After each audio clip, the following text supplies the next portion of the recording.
verdad que para el Grupo Latinoamericano de Salud Mental Colectiva y Buen Vivir,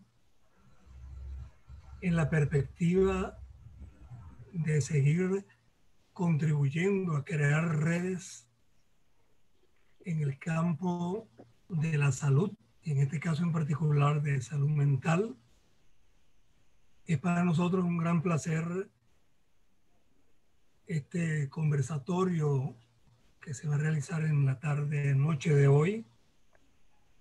Es el cierre del segundo ciclo de conversatorios que cuando lo planteamos hace 3 meses, no podemos menos que decir, algo hay que agradecerle al coronavirus.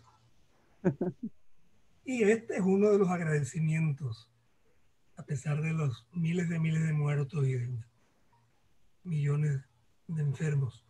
Nos ha permitido encontrarnos desde los más diversos sitios del planeta y hemos hecho de estos ciclos de conversatorios verdaderos encuentros amorosos, porque en realidad no es solamente el compartir algunas ideas, algunos planteamientos, sino que ha permitido, en el caso particular del Grupo Latinoamericano de Salud Mental Colectiva y Buen Vivir, ir tejiendo toda una red conjuntamente con la red de derechos humanos y salud mental, red latinoamericana y del Caribe,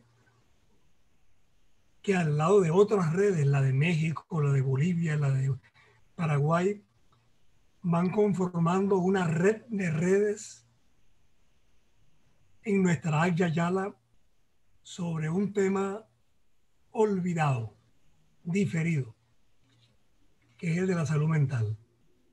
Hoy, con este conversatorio, estamos también haciendo el cierre del primer curso introductorio de salud mental colectiva y buen vivir,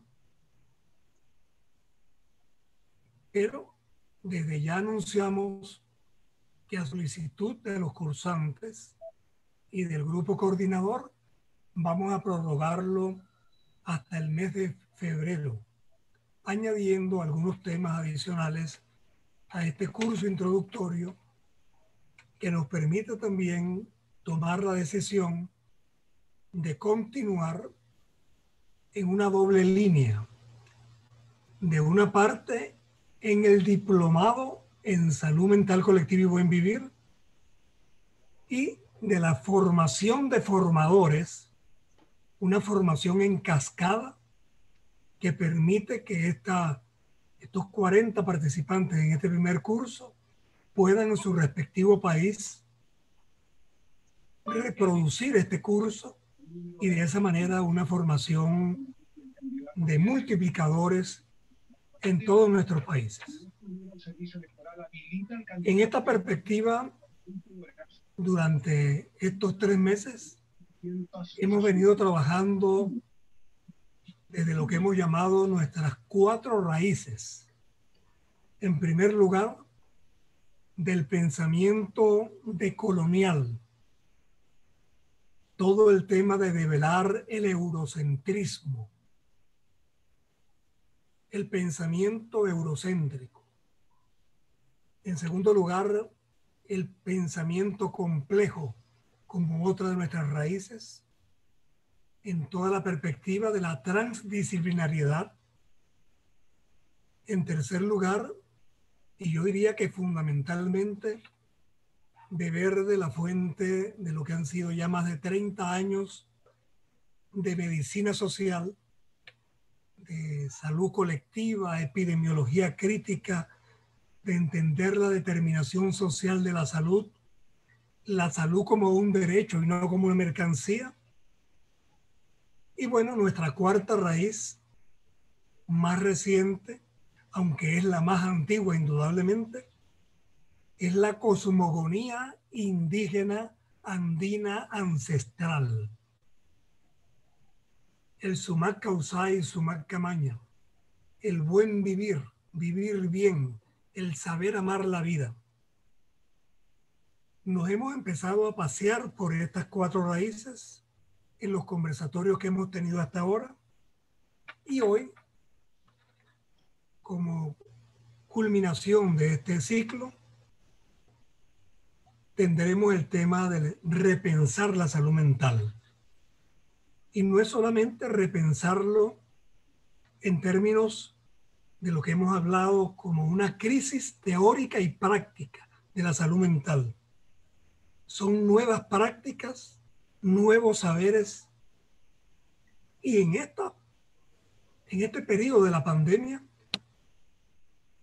nos hemos encontrado la grata sorpresa de varios centenares de experiencias a todo lo largo y ancho del Agya Yala. Nuestros participantes nos han dado lecciones interesantísimas. No podemos menos que citar a Débora en su experiencia en Uruguay, o Analia Zelaya en Argentina, Gerardo Valero en Venezuela, Natalia González en Argentina. En fin, tendríamos que uno a uno, y por supuesto no lo vamos a comentar ahora, ese va a ser el primer conversatorio del próximo año que nuestros participantes en el curso van a ser quienes van a dar nuestras primeras sesiones de conversatorio del próximo año sobre las nuevas prácticas en salud mental, y en lo cual Agustín Barúa indudablemente ha sido una referencia valiosísima, o los compañeros de Chile con las experiencias en las cuales hemos participado. En fin, en esa búsqueda, en esa construcción colectiva que encontramos estos centenares de experiencias, hoy concluimos con este primer ciclo. No puedo menos, para cerrar esta introducción, señalar dos elementos que queríamos comentar. Uno, hoy, 17 de diciembre, se cumplen 190 años de la muerte del libertador Simón Bolívar, que estamos conmemorando en Venezuela, pero es una conmemoración indudablemente de toda nuestra Agya Yala. Y no puedo dejar de nuevo de comentar que en estas prácticas en salud mental a nivel latinoamericano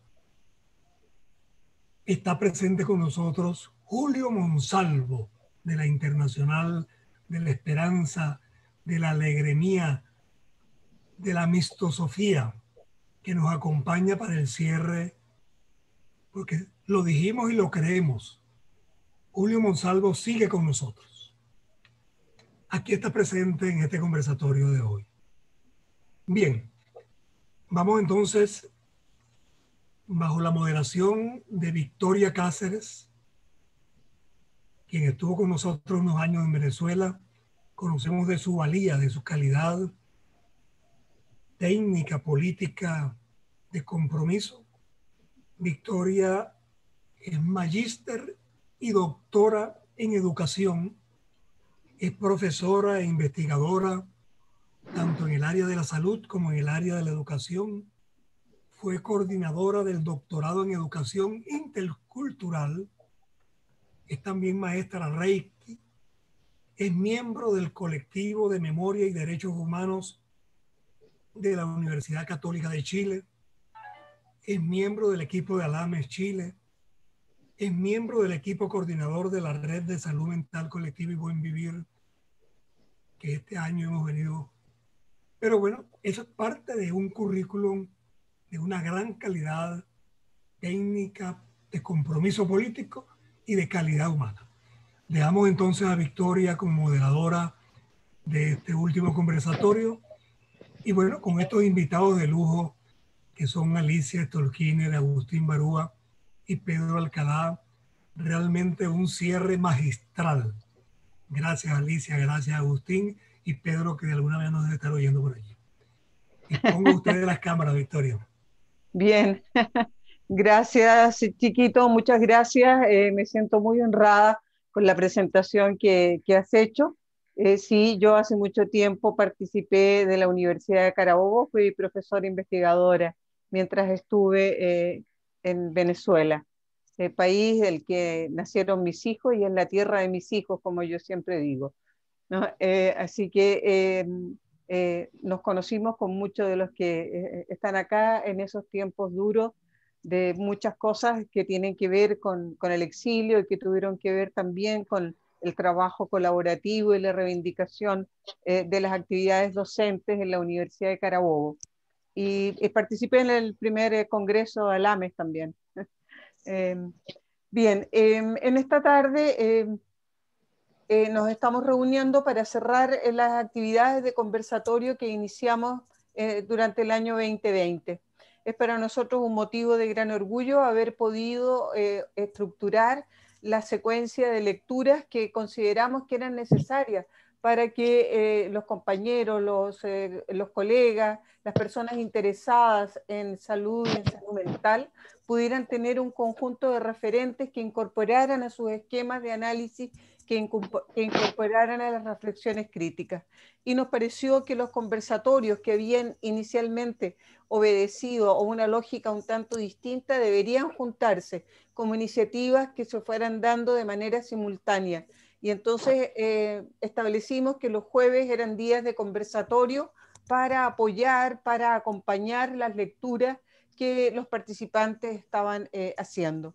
Eso sin duda en algún momento lo vamos a evaluar. Hay muchas lecturas muy interesantes, a lo mejor podríamos haber incorporado otras, todo ese tipo de cosas nos parecen que son muy valiosos y allí tendrán un rol muy importante quienes están haciendo el curso en esta oportunidad. Celebro la idea de encontrar en los distintos países de nuestra América Latina personas interesadas en mejorar, en complejizar más bien, no mejorar, en complejizar los esquemas de análisis en relación a salud y en particular a salud mental. Esa voluntad, digamos, de acción es realmente heroica y pese a todas las dificultades que hemos tenido este año con la vida y de todo el dolor que ha estado presente con el coronavirus, ¿no? Nosotros tenemos muchas personas, muchas familias que lo han pasado muy mal, que sus familiares han enfermado o han fallecido por políticas no siempre adecuadas de los respectivos gobiernos. En medio de ese dolor, este espacio, como lo decía el doctor León, es un espacio, digamos, de integración, de acompañamiento. Les voy a pedir a las personas que apaguen sus micrófonos. Roberto, tienes el micrófono prendido. Gracias. Bien, entonces, una vez que nos hemos conocido un poco, vamos a iniciar este conversatorio con nuestra principal invitada, Alicia Stolkiner, que ella desde Argentina ha preparado un trabajo denominado Repensar la salud mental. Muchos de ustedes evidentemente conocen suficientemente a Alicia Stolkiner. Ella es licenciada en psicología, especializada en salud pública con orientación en salud mental. Es doctora honoris causa de la Universidad Autónoma de Entre Ríos. Es profesora de psicología de la Universidad de Buenos Aires. Es profesora internacional de la maestría en salud mental comunitaria de la Universidad de Lanús. También es profesora de la maestría en salud mental de la Universidad Nacional de Entre Ríos. Es profesora de diversos posgrados internacionales y es investigadora y coordinadora del equipo interdisciplinario de CONADI. Y es eso. Bueno, disculpa, Alicia, si he dicho alguno de tus múltiples antecedentes curriculares, lo he dicho incompleto o lo he dicho mal o lo he pronunciado. Una sola cosa. CONADI es Comisión Nacional por el Derecho a la Identidad de la Secretaría de Derechos Humanos. Pero lo que haría en realidad es que formo parte de la coordinación de ALAMES en este momento. Muy bien. La coordinación colegiada de ALAMES. Claro, de la organización de ALAMES, de la organización colegiada a nivel de América Latina. Bueno, y que seguramente nos veremos, ojalá, esperamos a mitad de año. En el Congreso del año que viene, sí, exactamente. exactamente. Lo veo acá, está Roberto Espinal, que es del equipo de República Dominicana, que vienen trabajando muy esforzadamente para lograr que el Congreso se haga en ese país, y esperamos realmente poder hacerlo. Lo esperamos todos con muchas ansias. Entonces, Alicia, vamos a dejarte la palabra para que tú expongas tu presentación, la cual será conversada, de alguna manera va a comentar a propósito de lo que tú digas el doctor Agustín Barúa, y el doctor Alcalá, Pedro Alcalá de Venezuela, también ha preparado algo al respecto del tema que tú vas a exponer. Así que agradecemos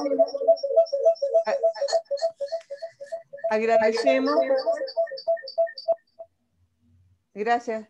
Agradecemos que cualquier comentario o pregunta lo vayan haciendo en el chat para que posteriormente vayamos dando, digamos, la palabra a quienes han hecho las preguntas o leyendo los comentarios. Vamos a tratar de que realmente esta actividad sea un conversatorio donde los expositores y los participantes ocupemos también roles similares.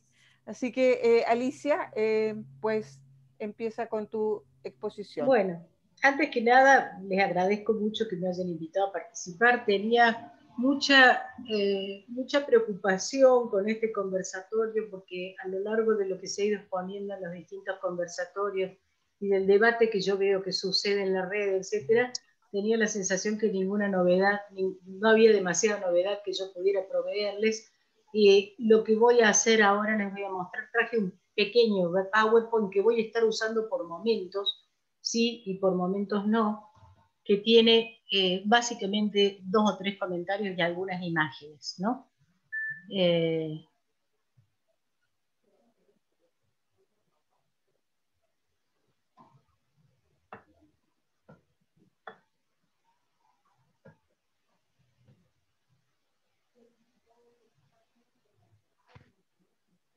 Entonces a mí me interesó el título de repensar, ¿no? En principio porque el pensamiento médico-social, salud colectiva latinoamericano, tiene entre uno de sus pensadores más importantes, y valga la sobreutilización de la palabra pensar, a Mario Testa, cuyo texto Pensar en Salud es un texto fundamental de lo que nosotros trabajamos, pero ahora quizás, y además considerando las circunstancias, que es de lo cual quería hablar, ya no solo se trata de pensar, sino de repensar, ¿no? En el Parque de la Memoria que tenemos acá en Buenos Aires, que es un memorial de los desaparecidos y de los muertos en sucesivas dictaduras del país, que tiene unas impresionantes paredes donde están puestos los nombres y la fecha de muerte o desaparición de cada uno. Hay una escultura muy grande que dice: pensar es un acto revolucionario. Cuando uno se mueve, va viendo las letras que se van plasmando en esa frase, ¿no?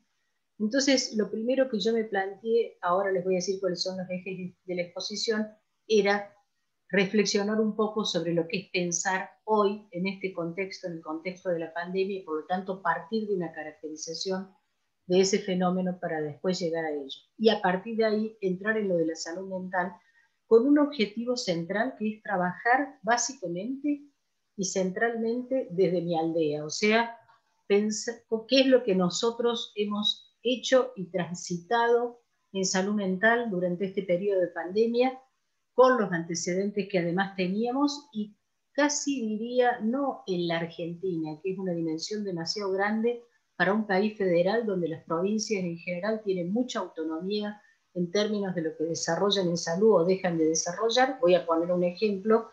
Nosotros tenemos la provincia de Río Negro, tiene una ley de desmanicomialización desde 1990. Esa provincia cerró las instituciones psiquiátricas en 1990. La provincia de San Luis ha tenido un proceso de reforma por el cual también se cerraron las instituciones de internación monovalente, y en el otro extremo teníamos en la provincia de Buenos Aires funcionando todavía instituciones de principios del siglo XX, y en total, en el censo del año pasado, teníamos 12.000 personas internadas con un promedio de internación de 8 años. Esto para mostrar nada más el núcleo duro de la parte manicomial, la diversidad que tiene. Entonces, en principio, cuando yo hable sobre la experiencia, estoy hablando centralmente de lo que ha sucedido en lo que llamamos el AMBA. El AMBA se llama el Área Metropolitana de Buenos Aires, es Ciudad de Buenos Aires más los 2 primeros cordones, grandes cordones urbanos de la provincia de Buenos Aires, que constituyen como una unidad de circulación interrelacionada con 2 distritos políticamente enfrentados, además, pero que han tenido que colaborar en el proceso de asistencia de la pandemia con autonomía ambos, y donde están las mayores concentraciones de riqueza y las mayores concentraciones de pobreza del país. Entonces, más aún, vive en esa zona, en el AMBA, el 30% de la población total del país, que llega a casi 50 millones de habitantes. Entonces, entonces voy a hacer una primera introducción, que es el contexto de la pandemia, una breve definición de cómo pensamos nosotros el campo de la salud mental para actuar y el método de abordaje que tenemos en ello, y de ahí en adelante vamos a trabajar sobre esta cuestión de estas reflexiones locales que después nos pueden permitir intercambiar, debatir, pensar conjuntamente, a partir ya no de tratar de generar un universal, sino de tratar de pensar las singularidades, ¿no? Ahora, hay una definición que yo creo que he repetido muchas veces, una definición teórica del contexto de pandemia, no en América Latina, sino en general, después me voy a adentrar en lo de América Latina, que dice que es un acontecimiento que produjo un desequilibrio catastrófico en un sistema hipercomplejo que ya estaba en altísimo nivel de, puse discapacidad, un lapsus. Es un lapsus al escribir, es un lapsus, yo no quise poner discapacidad, quise poner inestabilidad. Pero por lo visto, al escribir y después al leerlo, puse discapacidad y seguí viendo inestabilidad. Entonces, un sistema hipercomplejo que ya estaba en un altísimo nivel de inestabilidad. Y al referirme a la palabra sistema hipercomplejo en altísimo nivel de inestabilidad, me refiero a la configuración de la economía mundo capitalista en esta etapa, y que esto abarca no únicamente determinados aspectos circunscriptos a circulación de objetos, etcétera, etcétera, sino casi diría cultura, organización social, relación con la naturaleza, etcétera, todo lo cual se venía desencadenando catastrófico, se venía desequilibrando ya catastróficamente. Y esto quiere decir que en medio de este movimiento, de esta especie de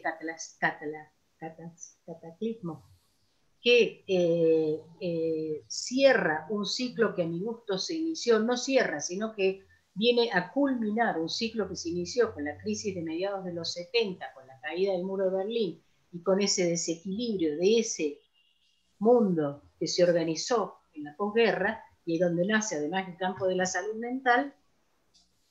Esto, el uso de la palabra acontecimiento tomado de Badiou, de en parte, prestado de ahí, es para dar cuenta de que se produce una disrupción de las lógicas hegemónicas de sentido y se modifican los marcos de comprensión y los discursos. Esto permite la emergencia de distintas formas de representar y plantearse y denominar y actuar sobre la realidad, que estaban muchas veces invisibilizadas o directamente impedidas por lógicas centralistas homogéneas, digamos, ¿no?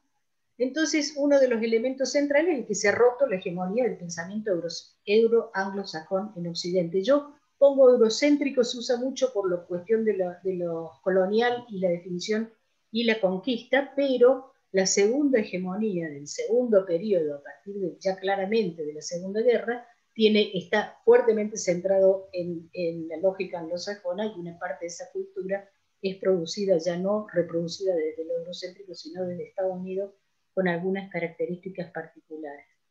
Entonces, acá me voy a centrar en otra cuestión que aparece, se visualiza con bastante transparencia. Es un debate que tuve en Colombia ya el año pasado, que es América Latina no es Occidente. Nosotros, ¿por qué debiéramos considerar que somos Occidente? Geográficamente no es una categoría válida. Desde el punto de vista cultural, hay una parte hegemónica, hay un pensamiento hegemónico occidental muy fuerte, pero también se entrecruzan otros pensamientos, y desde el punto de vista de su población, del origen de su población, yo podría decir que básicamente América Latina es el continente del dolor.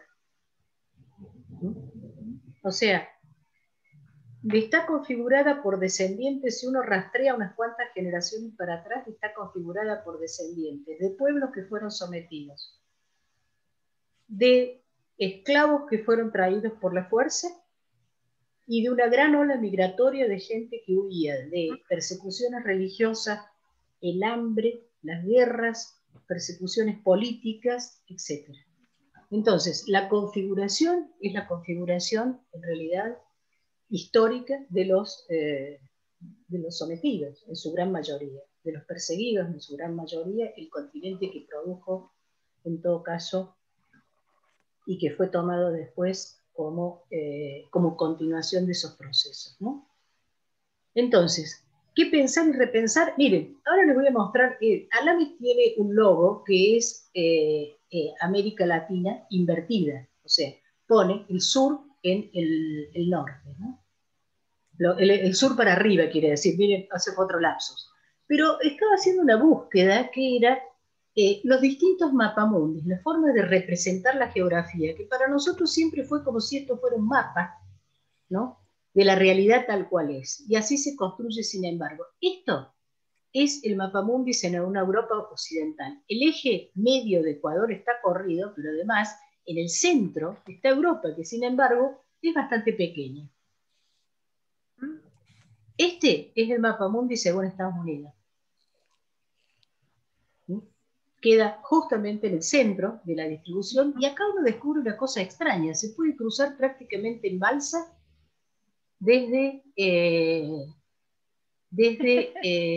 Canadá a China, ¿no? O sea, prácticamente como si uno dijera, un balsero se cruza China desde Canadá o viceversa, visto en este tamaño. Y sin embargo, para nosotros siempre China es Oriente, o sea que está para el este, ¿no? Pero sin embargo está mucho más cercana para el lado del poniente. Y este es el mapamundi según China. ¿No? En síntesis, lo que está pasando en este momento, y este es arriba del sur, o sea, esta es la inversión del mapamundi, colocando en el centro América, pero de cualquier manera queda invertida la situación. Entonces, así como uno puede ver la variación de ubicaciones de los espacios y cómo se empieza a cuestionar algo que era como absolutamente inobjetable en términos de la distribución geográfica y el espacio, aparecen en el pensamiento una serie de descentramientos absolutamente necesarios para pensar, y después de esto lo voy a llevar al campo de la salud mental. Por ejemplo, el occidentalcentrismo y el eurocentrismo. Por ejemplo, el androcentrismo y la heteronormatividad, o sea, todo lo que tiene que ver con lo patriarcal y todo lo que tiene que ver con una construcción y una idea de sujeto que tiene como modelo del sujeto humano básicamente al varón, ¿no? Dice Marcelo Raffin, que es un autor que se dedica a la temática de derechos humanos y que trabaja filosóficamente, que quienes construyeron la categoría de derechos en su momento, ¿no es cierto?, se miraron a sí mismos en el espejo para construir el sujeto de esos derechos. Y en ese mismo proceso construyeron las excepciones, ¿no? Al mirarse en el espejo para reproducirlo, el sujeto de derechos, el sujeto pleno de derechos de ciudadanía, ahí en el nacimiento prácticamente de la modernidad, terminó siendo un varón adulto, heterosexual, propietario, blanco y cuerdo. Y podríamos agregarle algunas cosas más. Tenemos que también, hay algunos autores que cuestionan, y esto tiene mucho que ver con el buen vivir, el antropocentrismo, esa idea moderna de que el hombre es el centro de la naturaleza, ¿no? De que nosotros, esa imagen de la Capilla Sixtina donde Dios coloca en el lugar prácticamente de su descendiente en el mundo, Adán, y por lo tanto el hombre tiene la naturaleza como un recurso al cual puede recurrir y no como parte de ella, ¿no? O sea, es el hombre y la naturaleza. Y creo que buena parte de las tragedias que se desarrollan hoy en día por las catástrofes ecológicas nos muestran en qué medida este desequilibrio con el hábitat, sobre el cual muchos pueden enseñar, por ejemplo, el pensamiento de los pueblos originarios o de algunos otros pueblos de otros continentes también, no hegemónicos, creo que nos muestran claramente cómo este antropocentrismo ha producido un daño que se revierte ahora sobre el hombre mismo. Y creo que, entre otras cosas, este fenómeno de la pandemia lo es.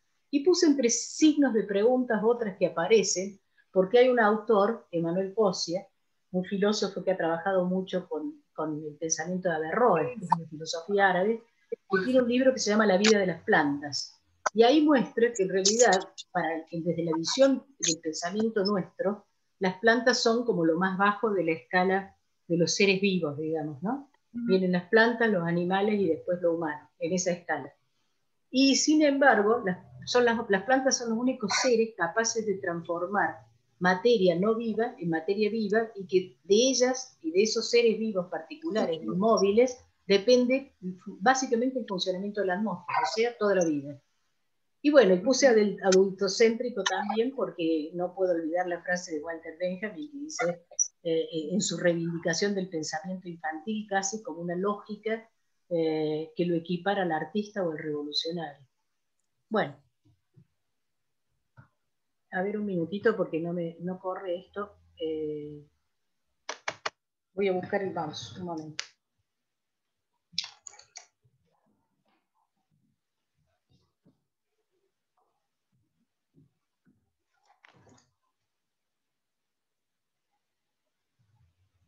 Entonces, para pensar... Ya.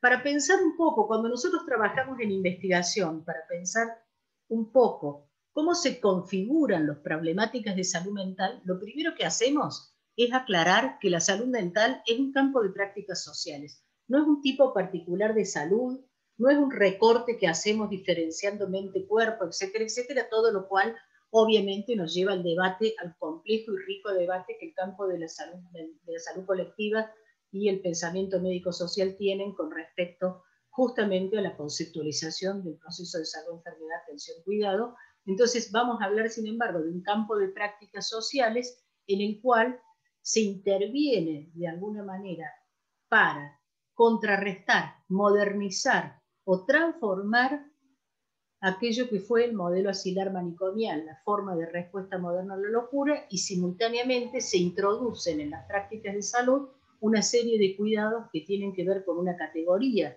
de análisis, pero que no es separable de los procesos de salud y enfermedad en su conjunto, que es el nivel de sufrimiento subjetivo o padecimiento psíquico, como lo llama la Ley Nacional de Salud Mental, y nosotros trabajamos en una articulación entonces entre las dimensiones de la vida cotidiana, la dimensión económica y la dimensión institucional, para pensar en el punto de confluencia que liga lo macro con lo micro y lo genérico con lo singular, cómo estos procesos no son pensados como sufrimientos o enfermedades de individuos, pero tampoco son reducibles a un genérico social, sino que cada persona atraviesa o es colocada, estamos hablando de determinaciones en todo caso, de los procesos de salud-enfermedad que tienen un método de análisis, es colocada, es producida también subjetivamente en determinadas condiciones, y en esto se acompaña tanto la producción de la salud, entre comillas, biológica, como psíquica. ¿Mm? Ahora vamos a entrar un poco en la temática del proceso en la Argentina. La Argentina es un país absolutamente federalizado en términos de salud, que tiene además diferencias muy importantes dentro del total del país, inclusive puede tener diferencias políticas entre provincias y gobierno nacional, y tensiones políticas entre provincias y gobierno nacional, y que el proceso de descentralización ha dado como resultado, además, que el Ministerio de Salud de la Nación tenga pocas instituciones propias de prestación de servicios y se tenga que reducir muchas veces a tratar de lograr una función y aumentar una capacidad de rectoría importante dentro de un margen de autonomía importante de las provincias. Pero a su vez, en materia de historia de instituciones de salud mental, tiene, entre otras cosas, junto con la Fundación del Estado Nacional, grandes instituciones psiquiátricas. Esto que ustedes ven acá es el Parque de la Colonia Cabrera. Fue fundada en 1906, construida por los pacientes, que eran casi todos inmigrantes con oficios. Estos edificios de estilo inglés, en la colonia se llamaba Open Door. Estos edificios de estilo inglés que ustedes ven fueron construidos por los pacientes y han sobrevivido más de un siglo.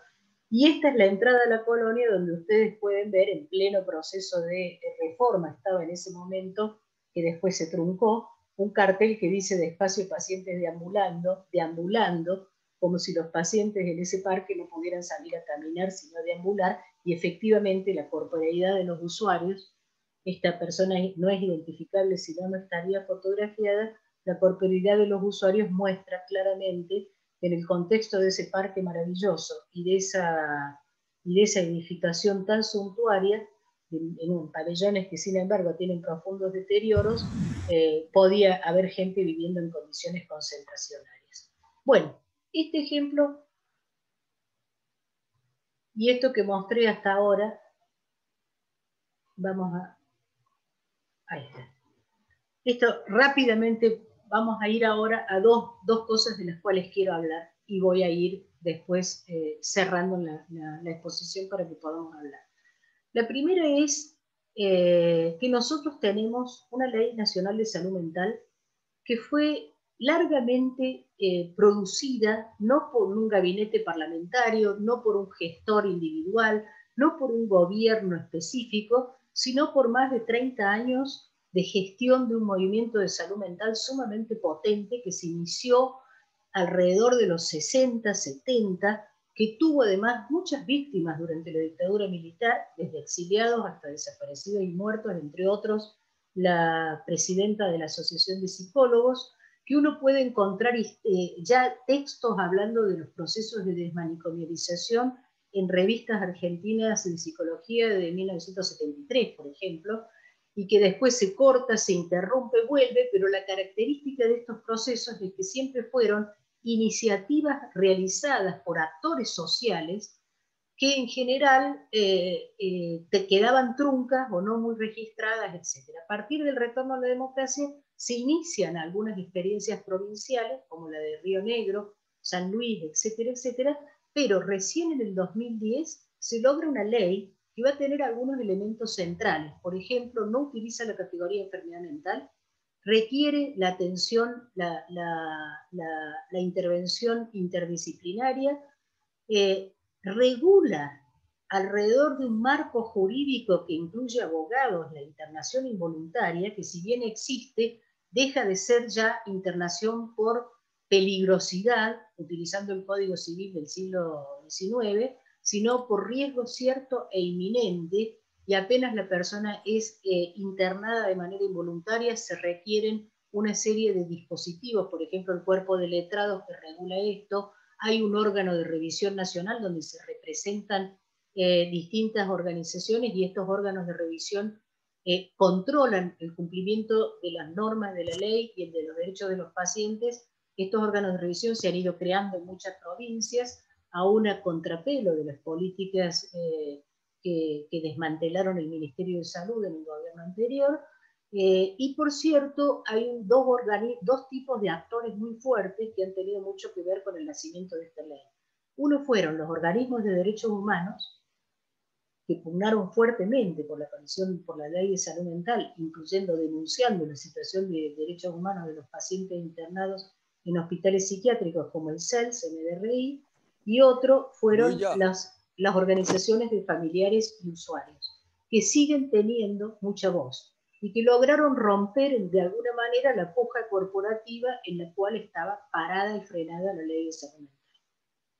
Pongo esto entre comillas. Algunos elementos centrales es que la ley Nacional de Salud Mental y el Plan Nacional de Salud Mental planteaban que el 2020 era el año en el cual debían terminar de transformarse las instituciones manicomiales en instituciones abiertas, polivalentes, servicios de salud integrales, etc. Debían desaparecer las instituciones, los modelos manicomiales. El 2020 nos agarró en pandemia. Ahora vamos a los plus que trajo la pandemia. Apenas comenzada la pandemia, la Argentina tomó una política que fue de aislamiento social preventivo obligatorio durante 2 meses muy duro, a los fines de poder preparar los servicios de salud que estaban bastante deteriorados para que no fueran desbordados como había sucedido con los países europeos. Esto le dio en un principio un fuerte énfasis a lo hospitalocéntrico, que ya existe dentro del sistema de salud, un sistema de salud fragmentado, segmentado, con condiciones de inequidad importantes, fuertemente hospitalocéntrico y donde el modelo biomédico es un modelo muy fuerte. Estamos hablando de un país donde tiene gran cantidad de recursos humanos, entre comillas, o sea, de personas que trabajan en el campo de la salud mental, pero donde simultáneamente un psicofármaco siempre es el segundo o el tercer medicamento en venta del país. O sea, además tenemos un altísimo consumo de psicofármacos.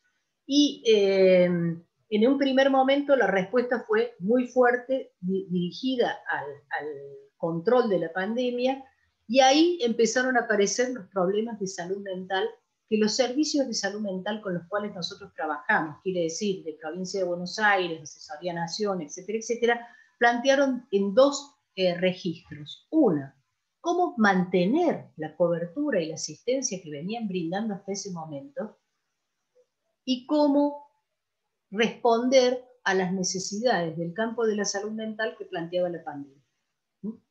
Estos fueron 2 ejes que aparecieron tempranamente, no diría que necesariamente planteados desde instancias centrales, sino, como suele suceder, inquietudes que fueron apareciendo también dentro de los mismos actores del sector, cómo responder a esto y cómo hacerlo. Buena parte de la asistencia se pasó a la virtualidad.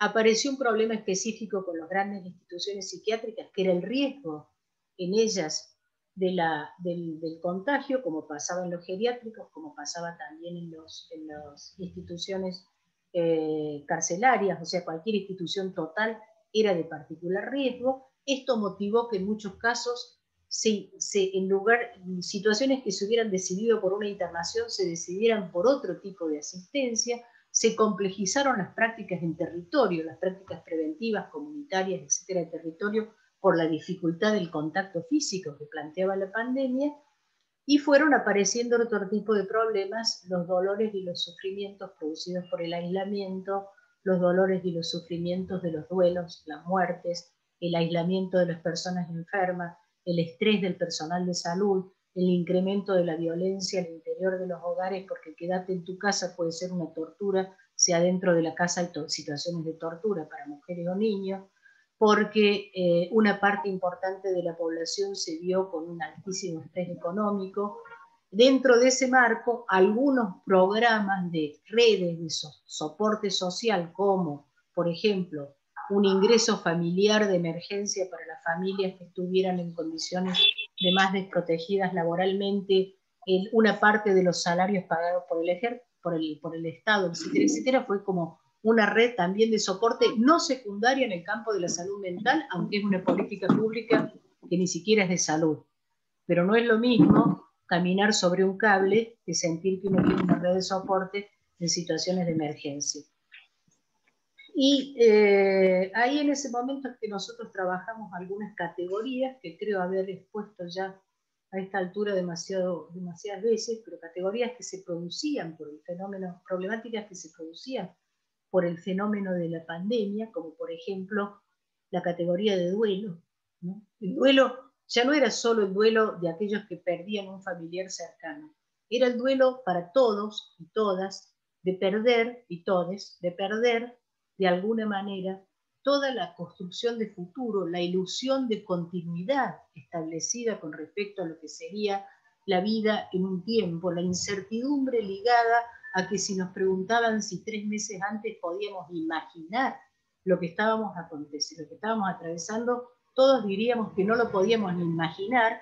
Entonces se había roto también, se había caído esta especie de ilusión que construimos, de que nosotros sabemos que va a ser de nuestras vidas el año que viene, ¿no? Estos pequeños y grandes planes, los problemas de convivencia que aparecían en la cotidianeidad, porque si hubo, nosotros investigamos la articulación entre lo económico, lo institucional y la vida cotidiana, y había a nivel de la vida cotidiana una transformación abismal. La vida cotidiana se transformó de punta a punta, ¿no?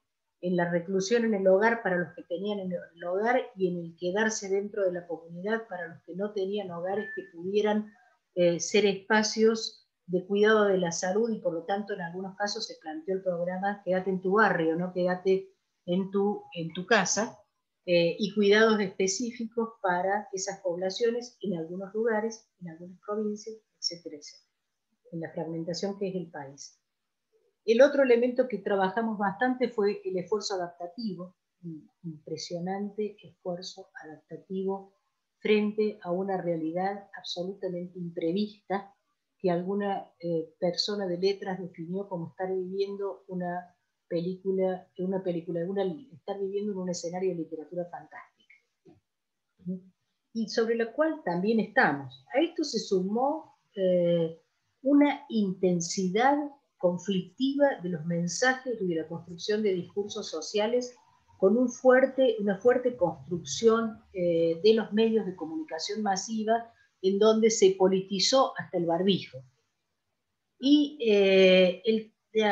casi diría el fenómeno de la caída de la confianza moderna estableció una especie de aparición del pensamiento irracional. Yo siempre he dicho que tenemos que encontrar un punto intermedio entre el positivismo y el romanticismo, ¿no es cierto? Bueno, apareció un tipo de pensamiento irracional fuertemente ligado a una respuesta denegatoria de lo que estaba sucediendo, que complicó mucho la formulación de las políticas de cuidado, pero además fue como el segundo momento del duelo. Es siempre un momento de enojo y de furia, así como el capitalismo apuesta a capturar el deseo en el consumo. La política, determinados sectores políticos apostaron a capturar la furia y el enojo en el contexto de la toma de decisiones. En principio, aquellos que planteaban sí a la economía, no a la salud, digamos, ¿no? Si lo tengo que resumir. La aparición de la frase que mueran todos los que tienen que morir, es una frase que se escuchó varias veces, y que yo quiero señalar específicamente en lo curioso de su enunciación. La frase dice que mueran todos los que tienen que morir, no dice que muramos todos los que tenemos que morir. Aquel que la enuncia se coloca por fuera de las posibles víctimas. Y me parece que ese colocarse por fuera de las posibles víctimas es esencialmente una posición política, que construye la ilusión que desde determinado lugar de poder y desde determinado lugar socioeconómico se puede estar por fuera de aquellos que deben o pueden morir, que son, en todo caso, vidas que no merecen ser lloradas, como diría Judith Butler, ¿no? Entonces, en esta tensión, sin embargo, y mientras se trataba de dar respuesta a la problemática emergente de la pandemia, que tarde o temprano iba a estallar como estalló, sin embargo, en algunos lugares se hicieron avances importantes en salud mental. Y el jueves pasado, que yo tenía que estar acá, justamente en este encuentro, que por suerte se postergó, tuvimos el gusto de ver en la provincia de Buenos Aires, que tiene grandes instituciones psiquiátricas de internación, grandes como esa que mostré, cuyo parque mostré, y en donde alguna vez, yendo a visitarla, nos invitaron a pasar a un pabellón y nos hicieron pasar mientras los pacientes se bañaban, con agua fría en invierno además,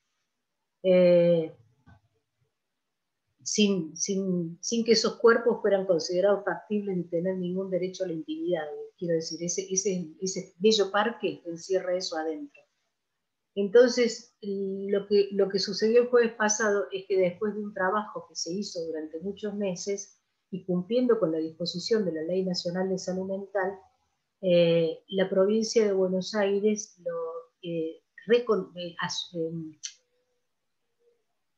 puso en marcha los planes de transformación de estas grandes instituciones psiquiátricas. El Melchor Romero, la Colonia Cabret, que es la que ustedes vieron, el Hospital Esteves, que es un hospital de mujeres numerosísimo, que ha tenido un programa de externación muy exitoso, pero que nunca abarcó el total de internadas, etcétera, etcétera. Y esas grandes instituciones psiquiátricas, siguiendo un principio que nosotros hemos planteado, no es que se van a cerrar, sino que se van a abrir. La idea de desmantelar lo manicomial no es simplemente cerrar la institución, sino hacer un doble movimiento por el cual la comunidad ingrese a esas instituciones, se apropie de ellas, las utilice de distintas maneras, y quizás no solo como instituciones de salud, quizás también espacios donde se hagan emprendimientos laborales, se hagan emprendimientos deportivos, etcétera, etcétera, y en ese mismo proceso los que estaban afuera entren y los que estaban adentro salgan a dispositivos que les permitan habitar en la comunidad. Y queda un remanente. Una de las directoras del Hospital Esteves contó, es una persona, María Rosa es una persona que siempre termina lo más teórico y de gestión con una narrativa que haga a las personas concretas con las cuales ella trabaja. Entonces contó que en una de las salas de crónicos tienen 5 mujeres a las cuales, sin embargo, la Seguridad Social de jubilados y pensionados había llamado para retirar algunas, para darles alojamiento en otras instituciones, etcétera, que han configurado 45 años de internación, llevan.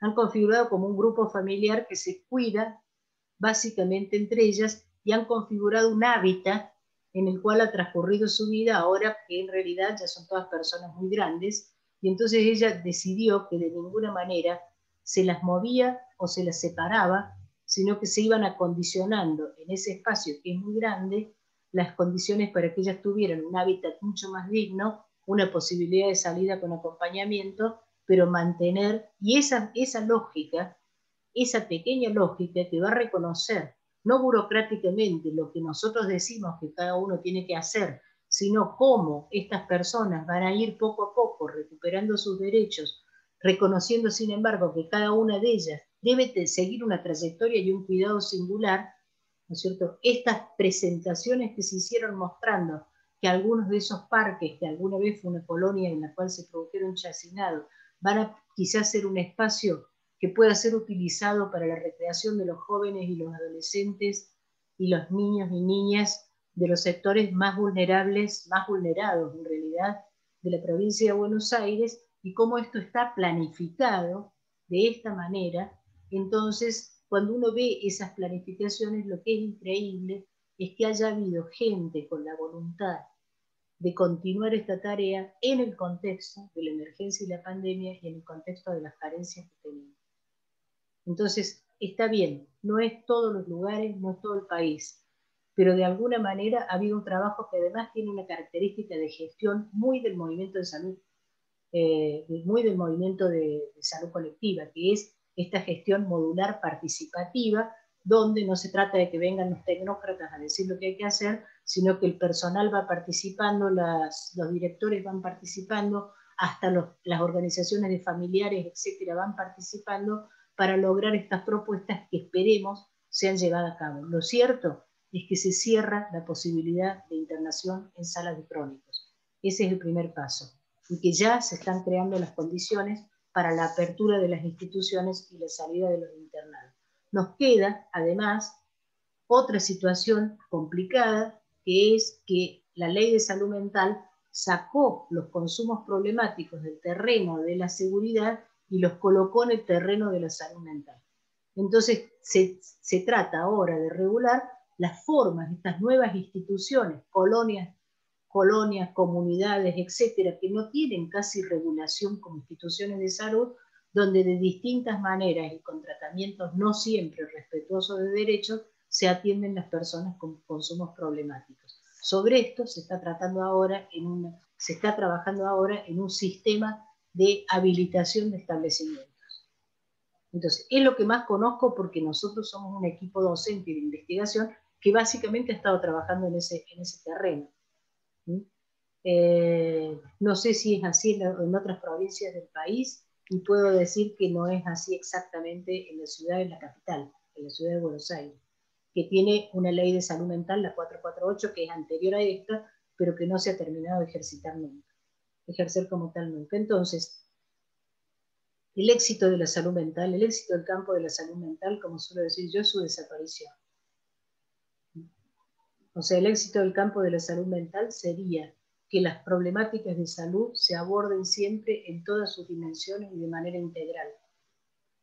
Y que borrado esa característica de la institución manicomial, que es mucho más que el establecimiento, las personas con sufrimiento psíquico encuentren el alojamiento necesario de cuidado y de acompañamiento para poder transitar su vida a su manera. Una enfermedad es una forma de andar por el mundo, dice Luis, a su manera, sin ser aislados del conjunto de la sociedad, ¿no? Más o menos esto es lo que quería transmitir de lo que nos sucede en la aldea. No todos son buenas nuevas, ¿no? O sea, todavía tenemos que atravesar situaciones muy complejas, pero por lo menos ese escenario de poder hacer esa transformación en nuestro campo, un escenario importante. A mí me resulta muy llamativo que yo permanentemente invito a una cátedra universitaria que tiene alumnos de grado para formarse como psicólogos, a personas que son de movimientos de usuarios de servicios de salud mental, que vienen a exponer quiénes son ellos como movimiento. Esto se originó alguna vez que un alumno me dijo, me voy a recibir y nunca vi un psicótico, en estos términos. Y yo le dije, vos por querés conocer, te voy a presentar. Pero no vamos a llevarlos al hospital para que vean la persona internada. Entonces hay también una transformación comprometida con la ley de salud mental, que es cómo transformamos nosotros los que permanentemente llevamos las prácticas, cómo transformamos, cómo nos desmanicomializamos cada uno de nosotros los que desarrollamos las prácticas, tanto los que están en gestión como los que están en servicio. Otra cosa que se avanzó mucho con la pandemia fue la integración del personal de salud mental en las acciones generales de salud. Hay psicólogos, psicólogas, trabajadores sociales, etcétera, del campo de la salud mental, trabajando, por ejemplo, con los equipos que hacen hisopado en los barrios de poblaciones más vulneradas, digamos, ¿no? Entonces acompañan de tal manera que no se trata solo de tomar una prueba para hacer un diagnóstico, sino también de escuchar a la persona sus preocupaciones, sus lógicas, etcétera, y a su vez de contener la situación en su conjunto. Bueno, yo abriría ya para lo que quieran decir y comentar. Y bueno, Agustín, espero tus comentarios, ¿no? Bien, Alicia, gracias. Muy interesante lo que acabas de mostrar en esta propuesta de repensar que tú haces, en lo cual recoges todos los aspectos relacionados con la coyuntura inmediata, con las políticas públicas, con la reflexión teórica, ¿no? Y también con las organizaciones sociales que también declaran su derecho a la salud en general y en particular a la salud mental, como elementos evidentemente que dan cuenta de una mirada complejizadora, ¿no? De lo que significa la salud y en particular esta salud mental que seguimos nombrándola pero que no queremos nombrarla, pero de alguna manera sigue estando, digamos, allí presente. Antes de pasar la palabra a Agustín Barúa, quien va a comentar y profundizar también alrededor de esta frase que nos aglutina en el conversatorio esta tarde, que es repensar la salud mental, les vamos a pedir a todos los que están presentes en el chat que por favor pongan sus nombres y en lo posible el país al cual representan, del cual son partícipes, por favor, para tener una idea mejor de quiénes están. Así que eso, muchas gracias. Entonces ahora, Agustín, ¿no? La palabra es tuya. Estamos claros que Agustín va a compartir pantalla, así que necesita la habilitación. Well, necesita la habilitación para... Ya. Necesita, decíamos, la habilitación. César, Sí, estás conmigo. Enseguida voy a habilitarlo. Ya, perfecto. Muy bien, muchas gracias. Bien, Agustín, entonces escuchamos tu intervención alrededor de lo que ha expuesto Alicia y de tus propios elementos que aportan a la complejización de este repensar que estamos convocando esta tarde. Adelante. Gracias, Victoria. Primero, me parece un poco tomar lo que decía Chiquito antes de estas 4 raíces. Hablaba del pensamiento decolonial, el pensamiento complejo, la medicina social, la salud colectiva y la epidemiología crítica y la cosmogonía andina ancestral. ¿Qué ejercicio de síntesis? Uno quiere respirar después de listar todo eso y decir, bueno, ¿cómo encajamos toda esta complejidad de esta densidad epistemológica? Ok, abrazamos el desafío. Quiero navegar en lo que Alicia nos fue compartiendo, ¿no? Por un lado, repensando, ¿no? Decía yo mucho el lugar del re. Realmente es un prefijo complicado. El re nos pone espejo, nos pone retorno, nos pone preguntas sobre nuestras viejas preguntas. Entonces, es muy tensionante, me parece, y a la vez demasiado imprescindible éticamente ese ejercicio. Entonces me parecía que esto que Alicia ponía, ¿no? Pensar es un acto revolucionario y repensar es revolucionario, o sea, muy desafiados, ¿no? Quería hacer un pequeño homenaje a Julio Monsalvo, ya que lo mencionó un poquito antes, Chiquito, ¿no? Julio Monsalvo, para mí, un maestro aromáticamente inspirador, quiero decir, sensorialmente inspirador. Si no lo conoce, murió hace, creo que menos de una semana. Se radicó en la provincia argentina de Formosa. Y quiero tomar un pequeño recorte de Julio. Julio fue un creador de palabras locas.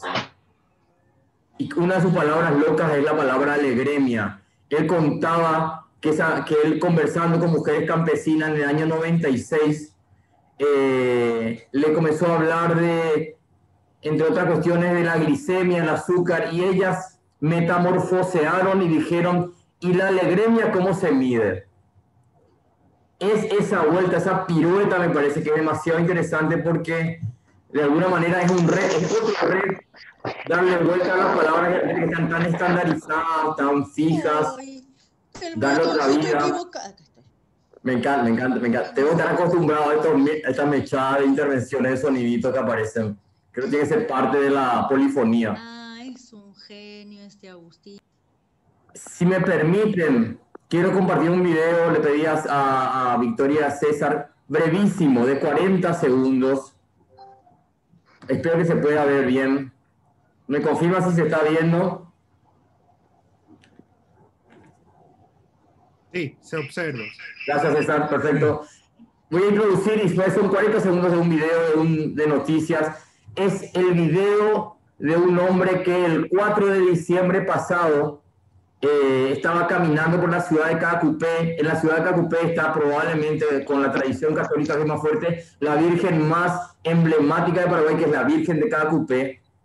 Este vendedor de chipa que es un producto, es una mezcla de almidón, maíz, queso, huevo, y es una comida muy tradicional aquí.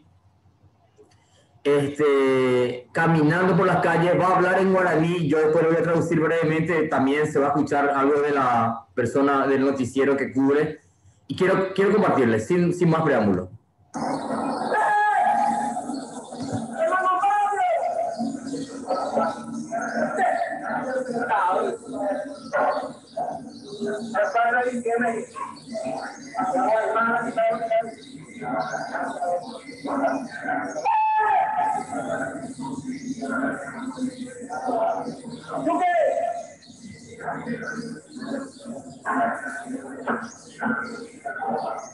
Entre lo gracioso, lo jocoso, por así decirlo, viral y lo desesperante de este video, porque hay gente que tuvo que parar lo que es la producción de chipa, que como bien le decía, este vendedor en esa época la gente se desplazaba en masa a esa zona del país. Cierro con esto y dejo de compartir pantalla, ¿sí? ¿Por qué les traigo este video? Porque me parece, cuando él dice Pemanombapio, dice en guaraní, se murieron todos, pregunta a la sociedad toda si estamos todos muertos. Y después dicen de tabú, es una locura, es algo inexplicable. Y después dice, encima un 4 de diciembre, los vendedores ambulantes, la gente tiene mucha expectativa de esta fecha, que es el 8 de diciembre, de mucha venta, porque hay mucha peregrinación. Probablemente sea la muchedumbre más grande de Paraguay en el año, sea esa concentración. Su canasto, si ustedes ven, está lleno de chipa. O sea, ese chipero no iba a vender nada, ¿no? ¿Por qué traigo eso? Porque para mí fue muy interpelador escuchar el Pemanombapio. O sea, ¿a quién habla en el sentido de la muerte? ¿Quiénes estamos muertos? ¿Qué es lo muerto? ¿No? Y quiero asociarlo, yo estoy en una universidad pública donde estamos en un proyecto sobre el tema de la promoción de prácticas higiénicas en el contexto de la pandemia. Cuando comenzamos a discutir cómo comunicar las prácticas higiénicas y cómo promoverlas, con este marco de gobierno, yo quiero poner 4 características de este gobierno de ultraderecha, el gobierno paraguayo. Primero, nunca con el partido gubernamental las anteriores urgencias sanitarias fueron urgentes. Esta sí. En este contexto de la pandemia hay múltiples denuncias de corrupción en el Ministerio de Salud que no están siendo atendidas. Corrupción en este momento de la pandemia, no anteriores, ahora, en este año. El Poder Ejecutivo ha hecho múltiples préstamos para la pandemia que no llegaron a salud, o si llegaron a salud, el Ministerio de Salud no ejecutó esos préstamos.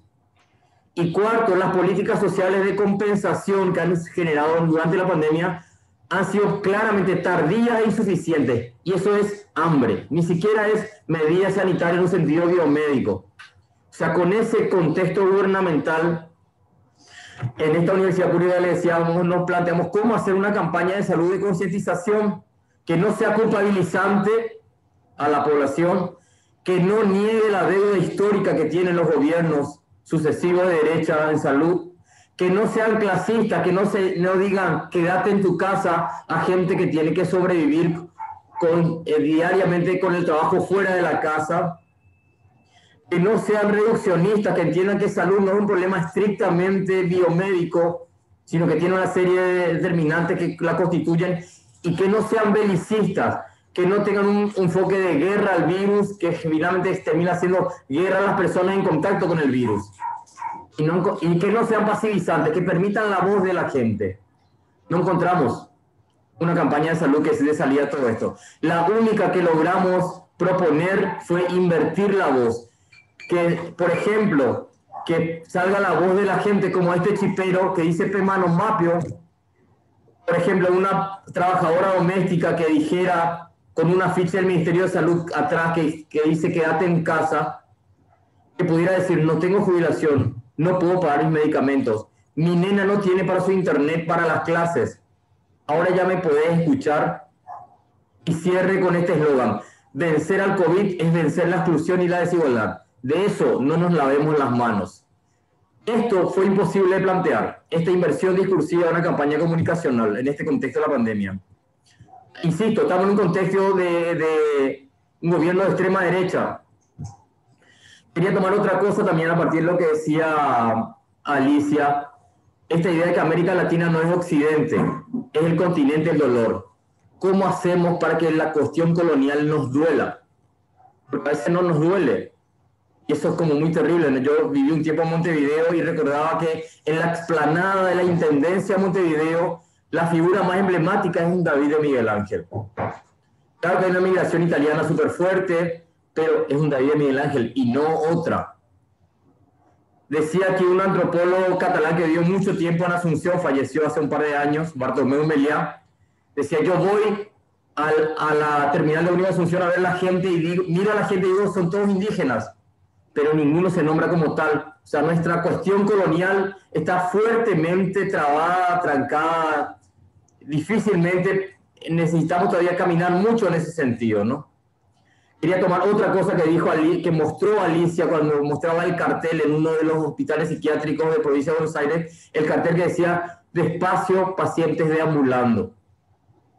Recuerdo haber tenido esta discusión en algún momento interna, al menos, cuando alguien decía los manicomios son campos de concentración, y yo dudaba y decía, es tanto, pero cuando uno ve el nivel de cosificación, el nivel de brutalización de los sujetos, de las personas internadas ahí, creo que realmente tenemos que subir esa apuesta y darle como tamaño, ¿no? No podemos minimizar el impacto que tiene la gente, ¿no? Yo me quedaría por aquí con estos comentarios, agradezco la invitación y cedo la palabra.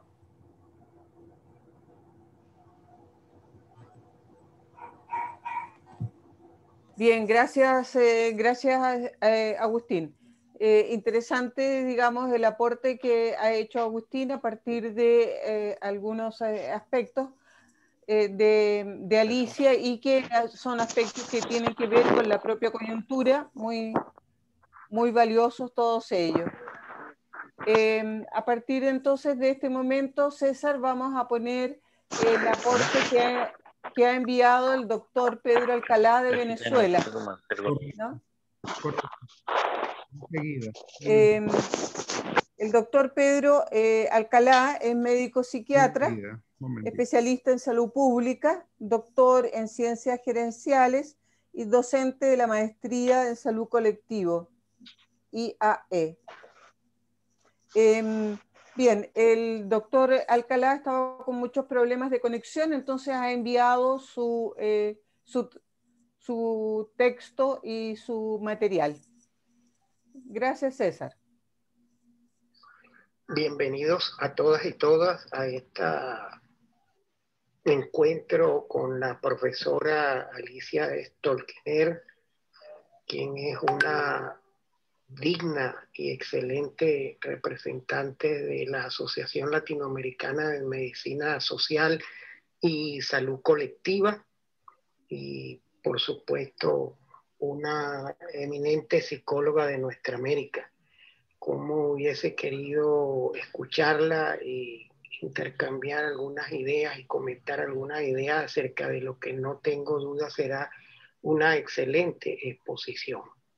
Les habla Pedro Alcalá Afanador, psiquiatra de profesión, pero desde hace más de una década que no ejerzo como psiquiatra, sino que...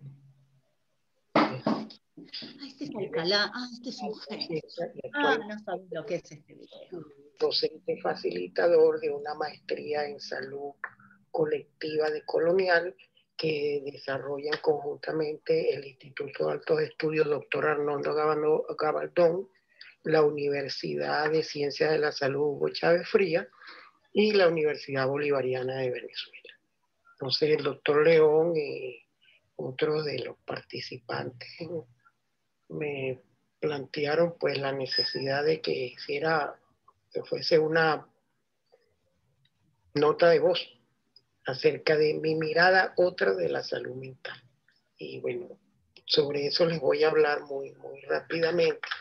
Y una mirada otra no es igual a otra mirada. La otra mirada de la salud mental es verla desde la enfermología. Cuando hablamos de salud mental nos estamos refiriendo a enfermedad mental y a todo lo que incluye la psiquiatrización, la manicomialización, que indudablemente son aspectos que deben ser tratados, pero que tienen que ver más con las ciencias médicas y las ciencias psiquiátricas. Esta mirada otra la hacemos desde las siguientes premisas, que somos pueblos conquistados, colonizados y colonializados hasta nuestros días, y que el conquistador nos impuso una cultura, una lengua, una religión, subalternizándonos, inferiorizándonos mediante la jerarquía y la diferencia colonial. Entonces, el enfoque que nosotros hacemos de colonial es desde las ciencias coloniales y decoloniales, a través de la crítica como pensamiento crítico nuestroamericano de la colonialidad como cultura de dominación, de imposición y de sumisión que se manifiesta en la manera de ejercer el poder, colonialidad del poder, en la manera académica como conocemos, investigamos y nos educan, la colonialidad del ser, perdón, del saber, y la forma como nos comportamos y cómo nos han hecho convivir y expresarnos en nuestras ideas, que invadiendo nuestra subjetividad, que es la colonialidad del ser. Entonces, desde el pensamiento de Morín, la condición humana es una categoría biocultural histórica, expresión colectiva de la convivencia comunitaria, de interacciones, subjetividades, intersubjetividades que le dan sentido a la vida, que nos permiten convivir en el lenguaje y en el conversar alternativo permanente, y que desde el sentipensar son dominios estructurados en lo emocional, es decir, lo temperamental, en el pensar que se expresa a través del lenguaje y en el cuerpo a través del comportamiento. Entonces la salud mental, desde una mirada otra y decolonial, es una categoría biocultural que no es entonces una categoría clínica ni psicopatológica. La salud mental, por su complejidad y complementariedad, pertenece al ámbito de las ciencias sociales críticas en nuestra americana, no a las ciencias médicas. Y entonces definimos a la salud mental como el encuentro entre tres grandes subjetividades. La subjetividad del ser, que se expresa desde el pensamiento de Morán en el bucle bioantropológico, que incluye la impulsividad que caracteriza nuestra personalidad con la razón y los afectos, dando el sentipensar, en el bucle biosocial, que conjuga la especie como otra de las formas de vida, y no solo la especie humana, sino la especie vegetal y la especie animal, como otros con los cuales debemos respetar y reconocer, y que se conjugan en la sociedad como una sociedad de corresponsabilidad y de solidaridad a través de la convivencia, la alteridad y la otredad. Y por otro lado, el buque biocultural, que conjuga el cerebro, donde está marcada la huella evolutiva en el cerebro triuno, es decir, en el cerebro más primitivo, que es el reptil del tallo cerebral, el cerebro emocional, el sistema límbico, y el sistema más reciente y del racional, que es el sistema neocortes. Ese cerebro, a través de la cultura como expresión de la creación y la producción humana, genera la mente como representaciones sociales que tenemos de nuestra sociedad, de nuestra cultura, de nuestra identidad nacional. Las relaciones que se establecen entre el ser y el amar son lo común, es la casa común, es lo comunal, son los vínculos. Las relaciones entre la intersubjetividad del amar y la intersubjetividad del tener estar son la convivencia, la alteridad, la otredad, es decir, el otro que fue desconocido, que fue masacrado, que fue invisibilizado por el conquistador y luego por los colonizadores, y que persiste hasta hoy día a través de la colonialidad del poder, la colonialidad del saber y la colonialidad del ser. Y las relaciones que se dan entre el ser y el tener estar generan las necesidades humanas. Necesidades humanas que el capitalismo ha dicho que son infinitas e insaciables, pero que nosotros creemos, como Manfredo Magnit, que las necesidades humanas son finitas e interculturales, y que son 10, y que sí pueden ser satisfechas, y que lo que son infinitos son los satisfactores, y los satisfactores son las instituciones públicas, las instituciones comunitarias, las instituciones privadas y todo el cuerpo constitucional y de ley. Y que las necesidades humanas son potencialidades y carencias, porque si tenemos una carencia y no tenemos la potencialidad para superarla, entonces pues estamos perdidos. Y las necesidades humanas son la subsistencia, la protección, el afecto y el entendimiento. que las necesitamos durante todo el devenir de la vida, pero fundamentalmente en los primeros años de vida.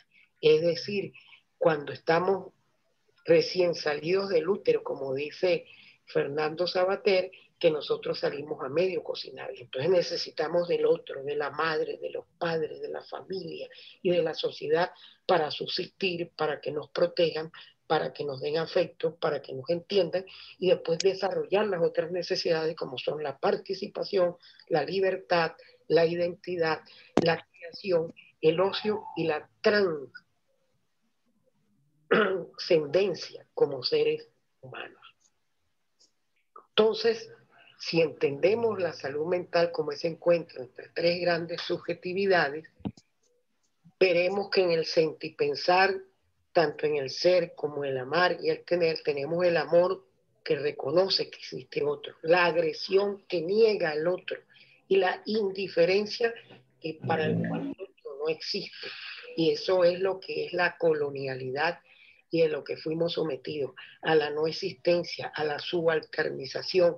Y eso genera en el convivir poco ético, poco solidario y poco equitativo, desigualdad socioeconómica, marginación social, abandono, negación de oportunidades, negación del otro, social, que genera, por supuesto, problemas de salud mental, que no son trastornos mentales, sino problemas de frustración, de aislamiento social, de resentimiento social, de problemas de convivencia comunitaria, que tienen que ver con el ser. Si yo vivo en una sociedad que me acepta, que me permite mi desarrollo, estoy integrado socialmente, pero si esa sociedad no me trata con justicia, con igualdad, me excluye, yo soy un resentido social. En el amar, si esa sociedad me permite tener relaciones personales, de pareja, familiares, comunitarias y sociales armónicas más permanentemente, yo estoy feliz. Mientras que esa sociedad, si no me permite esas relaciones personales, de pareja, familiares, comunitarias y sociales armónicas, yo me siento infeliz. Y si yo vivo en una sociedad donde mis necesidades básicas, necesarias y suficientes, son adecuadamente satisfechas, pues yo me siento satisfecho, pero si es lo contrario, estoy insatisfecho. Entonces, el polo de la salud mental es el polo de la integridad social, es el polo de la felicidad y es el polo de la satisfacción. Y cuando ese polo se va desplazando hacia el polo del malestar, hacia el polo del resentimiento, hacia el polo de la no felicidad y hacia el polo de la insatisfacción, es cuando entramos en problemas de salud mental que sí se mantienen en el tiempo y no son superados, mitigados. Ya entramos en el plano entonces sí patológico, ya entramos en el plano de la psicopatología y la patología mental, donde se presentan trastornos de angustia, depresivos, el suicidio, la agresión y la violencia familiar y social, los trastornos esquizoafectivos. Pero entonces hay que recorrer un largo camino. Entonces para nosotros la salud mental no es el positivo de la enfermedad mental o de los trastornos mentales, sino es un proceso social que tiene que ver con la subjetividad, la intersubjetividad, la satisfacción de necesidades que permiten al sujeto ser feliz, estar integrado socialmente y estar satisfecho.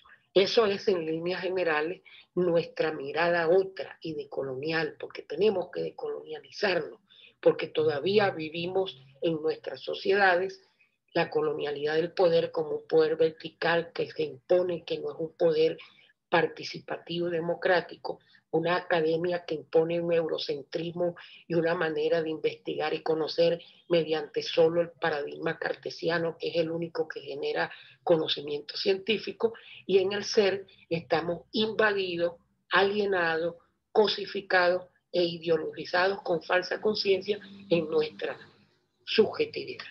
Bueno, esto es a grandes rasgos y muy rápidamente los planteamientos desde una mirada a otra, desde una mirada decolonial, como nosotros estamos viendo la salud mental desde la salud colectiva. Bueno, muchas gracias por haberme escuchado y un gran abrazo nuestro americano. Gracias, damos las gracias al doctor Alcalá por su participación tan desafiante, tan interesante, tan aportadora, ¿no? Desde la mirada decolonial en este repensar, a lo que nos invitan a este repensar en salud y particularmente en salud mental desde esta perspectiva, con las dimensiones que él con mucha claridad establece y con los autores como McNeff, digamos, en los cuales nos aportan también con una mirada que pasa a ser desafiante, pero porque es una mirada latinoamericana, ¿no? De pensadores latinoamericanos que también entregan sus visiones, pero que nosotros en nuestras miradas teóricas normalmente trabajamos con referentes teóricos europeos, ¿no? Y nos escuchamos poco entre nosotros.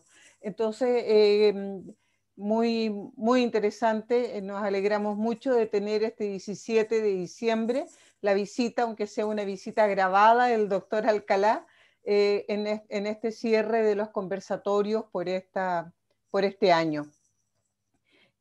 Ahora, bueno, corresponde que planteemos algunas preguntas o algunos comentarios de parte de quienes están aquí en este momento. Estoy revisando el chat y veo que en realidad hay muchos agradecimientos, muchos saludos, pero no hay preguntas o comentarios. Entonces, tal vez si alguna persona quisiera pues decirnos algo en virtud de estos elementos tan atractivos que hemos visto para ir ayudando a complejizar el lenguaje, el pensamiento y la acción de todos nosotros, pues bienvenido, digamos, que entregue su comentario o preguntas.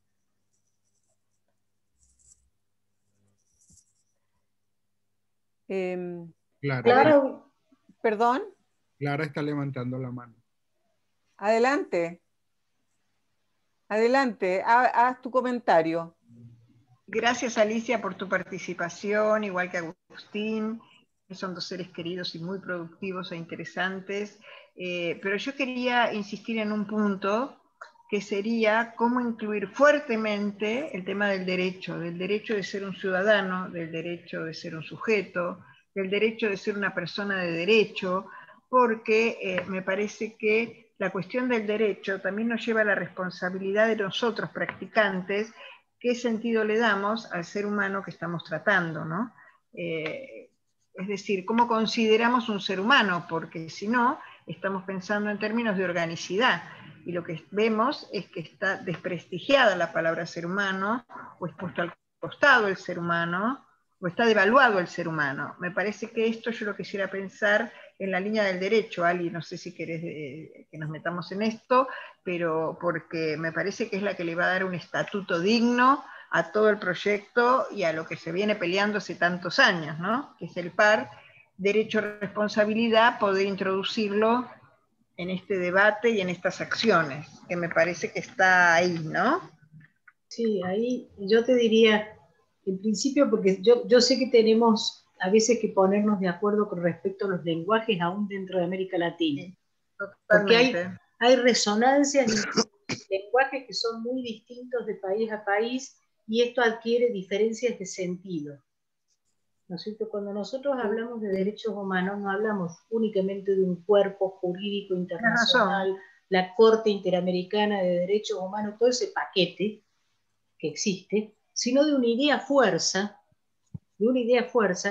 que en nuestro caso configuró además movimientos sociales importantes y que incluye no solamente los derechos civiles y políticos individuales, que los liberales están siempre dispuestos a defender, haciendo pelear a otros claramente, pero sino básicamente los derechos ligados a la vida e inclusive en el debate actual, en el debate sobre la multireferencialidad cultural de la construcción de derechos humanos para occidentalizarlos en algunos de sus elementos, entra también la cuestión de los derechos de la naturaleza, los derechos de la tierra, los derechos de la vida en general, la articulación. Y me parece que en ese marco es ahí donde nosotros tenemos que tener absolutamente claro que cuando se construye una excepción, cuando se coloca a una persona en el lugar de excepción, se derrumba la categoría de derechos en su conjunto, ¿no? Esa frase yo lo he dicho varias veces, esa frase de mis derechos terminan donde empiezan los derechos del otro, es el origen del terror. ¿Sí? Está en el núcleo del liberalismo y es el origen del terror, porque considera que cada sujeto, el individuo, que es una categoría, en realidad es una forma de subjetivación, solo reconoce el límite externo en su ambición de aumentar y proponer, etcétera, etcétera. Entonces, si resulta que mis derechos terminan, mi capacidad de acción termina donde empieza la del otro, cuanto menos otros haya, mejor. Y voy a ir sacando del lugar de otros a los pueblos originarios, que como bien diría mal diría, digamos, el escribiente que acompañaba a Roca en la campaña del desierto en la Argentina, dijo: en nombre del progreso le serán quitadas las tierras a esta raza estéril, dice, ¿no? No estériles porque no tuvieran hijos, sino estériles porque no producían la riqueza para aquellos que debían producirla. O, por ejemplo, ¿no es cierto?, de alguna manera, el deprivar, el considerar que hay vidas que tienen menor valor que otras, o que hay vidas que directamente, ¿no?, carecen de valor y se subordinan a la lógica, al derecho a la propiedad de otros, al derecho a la acumulación de riqueza de otros, etc. Entonces, nosotros lo pensamos contrariamente desde el lugar de poner en el núcleo central la categoría dignidad, como diría Boaventura de Sousa Santos, que toda cultura tiene un concepto de dignidad del humano, y definir dignidad como que ninguna persona sea colocada en el lugar de objeto, medio o mercancía.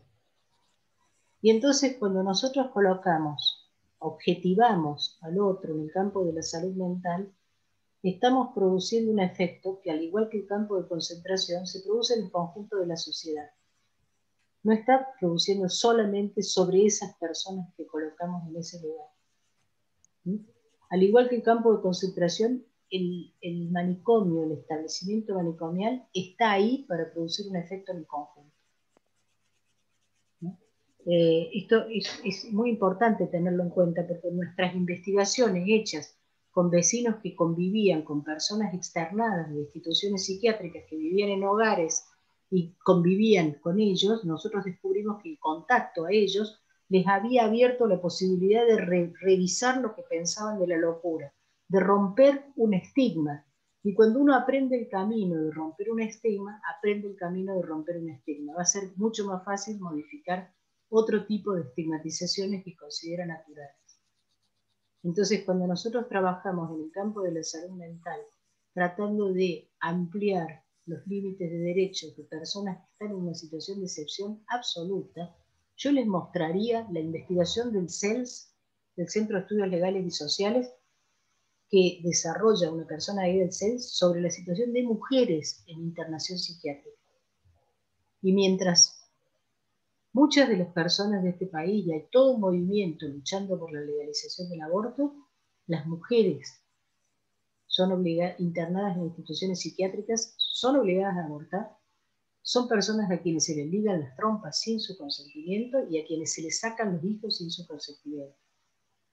Recuerdo, Agustín, un encuentro de organizaciones de usuarios que hubo en Buenos Aires, donde los usuarios de servicios de internación psiquiátrica de Paraguay reivindicaban su derecho a ser censados, no que se haga un censo de instituciones psiquiátricas, sino a participar del censo de población, porque no se los censaba.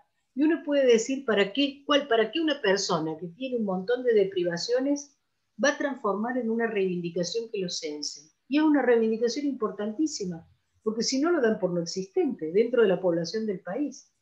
Entonces a mí el pedido de que lo censen me parecía un pedido inteligente, una demanda que no les traía ninguna bondad económica ni material, pero una necesidad simbólica importante. Entonces, esa es el área en el cual nosotros, en lo central trabajamos en eso, pero en lo macro, además, en otros, que ya no es lo manicomial en sí mismo, sino la medicalización y medicamentalización, tenemos el movimiento en contra de la medicalización de la infancia, los fórum infancias.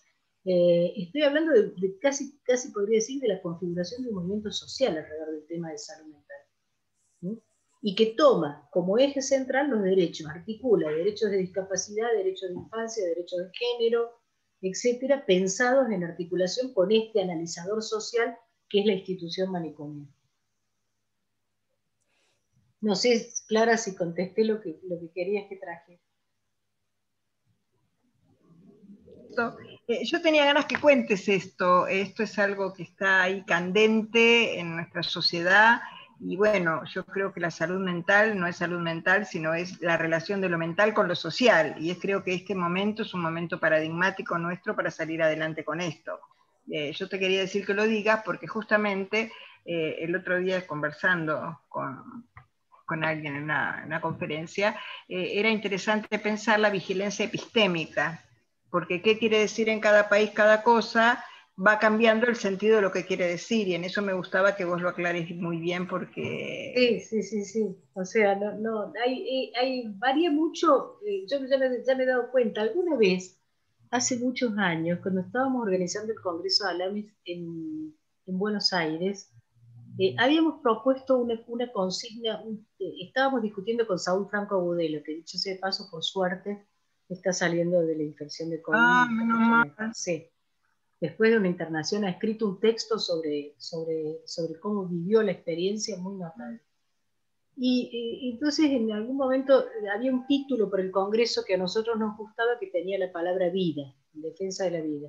Pero resulta que la palabra vida era la consigna de los grupos anti-ley de interrupción voluntaria del embarazo.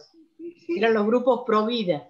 Entonces nosotros le decíamos, Saúl, no podemos usar eso porque son los grupos pro vida, la derecha, digamos, que quieren que primero nazca el niño y después justifican que la policía lo mate por la espalda cuando roban capaz a casa, digamos, todo esa cuestión. Y entonces dice, nosotros no le podemos ceder una palabra como la palabra vida. Bueno, estamos en el problema de la palabra libertad, viste que la palabra libertad... Estamos ahora con el problema de la palabra libertad. Porque fue apropiada... Resulta que se llama libertarios, en nombre de la libertad se movilizan los neonazis. Porque es esa idea de libertad individual, libertad sin determinación, esa furia sublime, la llama Hegel en algún momento. Es una furia sublime. Es la libertad del individuo. Sí. Nada que ver con lo social ni que existan otros, nada que ver, es la frase de Primo Levi cuando dice mis derechos no terminan donde empiezan los derechos del otro, sino que mis derechos son los derechos del otro y míos en cuanto yo soy el otro del otro. Y en ese sentido, si alguna persona en esta sociedad tiene deprivados sus derechos, lo que yo tengo no son derechos sino privilegios. Y son un núcleo de violencia. Me parece que ese es el punto, y cuando nosotros lo trabajamos en salud, hay otro punto también, que es el reconocimiento de la diversidad. Absolutamente el reconocimiento de la diversidad. Y para eso América Latina está mandada a hacer, porque acá ninguno de nosotros deja de contener la diversidad en sí misma. Quiero decir, lo digo yo que tengo un abuelo alemán y una abuela judía.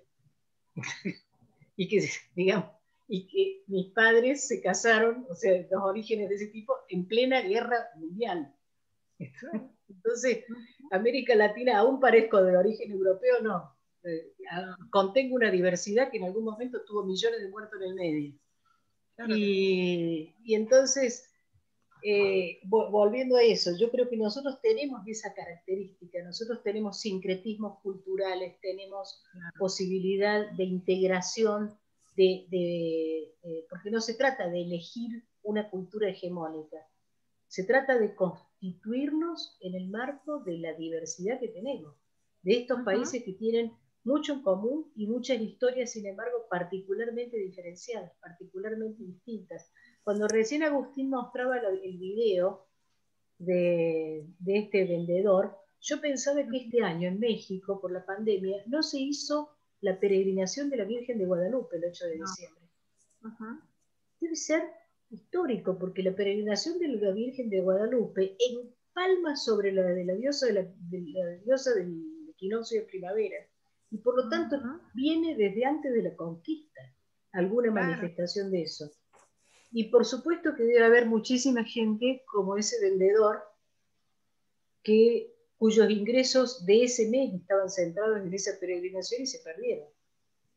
¿No? Claro. Entonces estamos en un momento donde si uno no piensa lo social en términos de armar cada vez una profundización de red de soporte más importante entre todos, es imposible. Nosotros lo pensamos en el campo de la salud mental, pero también cuando se hablaba, por ejemplo, de la no escolaridad y los niños que no tienen acceso a las computadoras, que también sucedió acá, efectivamente, no tienen acceso al celular, a la computadora, etcétera. Ahora está todo el programa de donde los alumnos de profesorado en provincia salen a contactar y a buscar los niños que se cayeron del sistema, los niños y los jóvenes que se cayeron del sistema.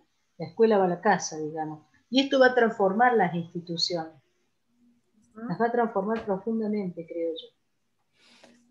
Gracias, gracias Alicia y gracias Clara. El aporte, digamos, de estos aspectos centrados en el tema, digamos, del derecho abierto también un flanco de profundización y de complejización en esta invitación a repensar la salud y la salud mental que estamos haciendo en esta tarde. A ver, Mariano estaba pidiendo la palabra también. Ya estamos llegando al tope de nuestro tiempo, así que vamos a tratar de que las intervenciones sean un poquito más breves. Mariano, adelante. Hola, ¿cómo están? Bueno, quería decirles que muy interesantes las participaciones de Alicia, de Agustín, de Pedro, y quería hacerle una pregunta a Alicia. Digamos, habiendo caracterizado, repensado el campo de la salud mental, habiéndolo situado en el contexto complejo, multidimensional de las determinaciones, ¿no?, históricas, políticas, sociales, económicas, culturales, de la Argentina reciente y de la Argentina de pandemia, mi pregunta puntualmente es cómo pensar, cómo repensar de cara a la pospandemia los conocimientos, las prácticas de un psiquiatra infanto-juvenil en el primer nivel de atención en el municipio de Lomas de Zamora, específicamente en Ingeniero Budge. Sería yo ese.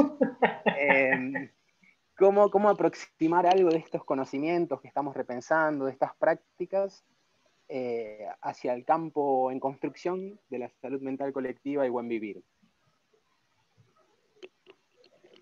Bueno, yo no te puedo responder sobre tus prácticas, ingeniero Budge, porque no tengo el conocimiento del territorio. Yo sí creo que todas las prácticas van a tener que derivar definitivamente a mover el eje que siempre estuvo puesto en la institución de salud, a mover el eje al territorio y a la comunidad, y la institución de salud va a ser como un referente de retaguardia para eso.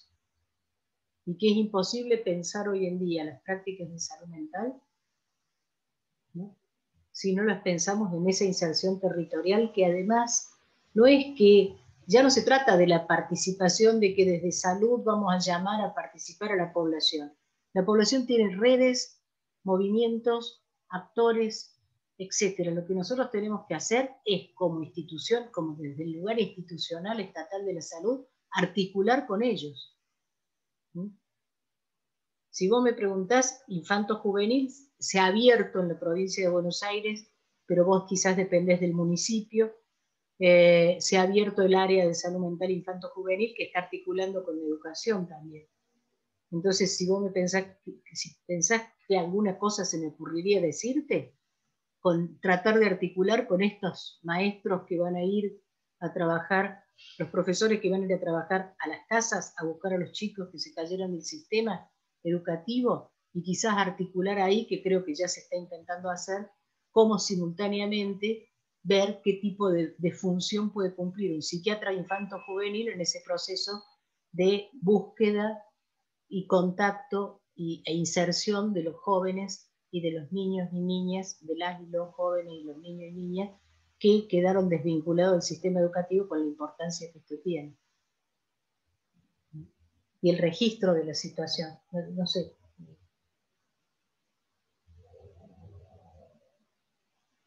Acá avisan los merenderos también, dicen, sí, los espacios donde se come, los espacios donde las comunidades están armando sus redes de sobrevivencia y de enfrentamiento a la situación.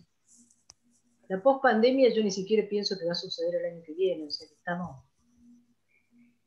complicados. Falta mucho todavía. Falta bastante, sí. Sí. Me gustaría saber si Agustín quieres comentar algo con respecto a los nuevos aspectos que tanto el doctor Alcalá como el tema nuevo último que desarrolló Alicia. ¿Quisieras aportar algo para ir cerrando? Sí, brevísimo. Un poco a partir de lo que decía Clara sobre la cuestión del derecho, ¿no? Pedro traía Magnif y yo recordaba un poco la idea de desarrollo a escala humana. Decía, ¿qué es lo que Magnif nos proponía a escala de lo humano, ¿no? Recordaba que en Montevideo, por ejemplo, había una experiencia que se llamó psiquiatría en cuclillas, que era hacer intervenciones de psiquiatría en calle, pero en calle sentado con la gente, sentado en la vereda, y era un poco la materialidad de la cercanía. Pero esto que les compartía con la frase en guaraní, ¿acaso murieron todos? Pemanombapio, me parece que habla de una cercanía que tiene que ver con una recuperación de lo sensible, ¿no? ¿Y por qué traigo esa idea de lo sensible, no? Cuando dice Pemanombapio con un grito abierto a la calle, habla a toda la sociedad, no le habla al gobierno. Es un más allá de los binarios, que pasa mucho en la sociedad suncena, ¿no? Conspiranoico fundamentalista es un grito, una acusación. Zurdo feminazis es la otra acusación, ¿no? Pemanombapio rompe el binario y es una invitación a ubicarnos de lo sensible. Me parece muy valioso eso y quería asociar la cuestión de derecho y sensibilidad, que me parece una encrucijada interesante para este tiempo. Eso, gracias. Bien, gracias Agustín. Muy, muy interesante ese grito que nos has mostrado en el video que has socializado esta tarde, porque no solamente tiene que ver con la coyuntura de una manera anecdótica, sino de una manera muy profunda, desde el punto de vista del sentimiento y la cercanía, digamos, de la muerte, que nos interpela, digamos, a todos en el sentipensar al cual nos invita el doctor Alcalá también en esta tarde. Creo que ha sido un momento de integración de ideas muy interesante, en lo cual hemos aprendido con las personas con los compañeros que en esta tarde, digamos, han hecho sus presentaciones.